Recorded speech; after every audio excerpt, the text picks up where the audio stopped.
Welcome to our video on how to change the Messenger calls ringtone on your Android device. Follow these simple steps to customize your ringtone and make your Messenger calls more personalized. First, open Messenger on your Android device.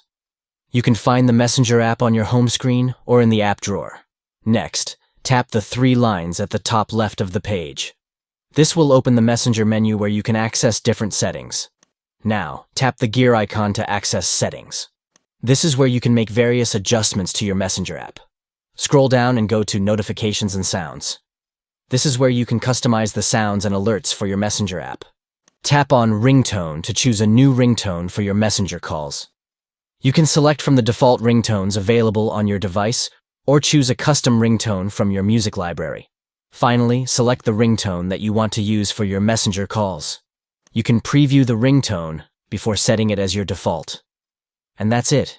You have successfully changed the Messenger calls ringtone on your Android device.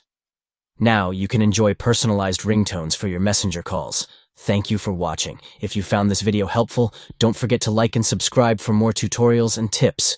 Happy messaging!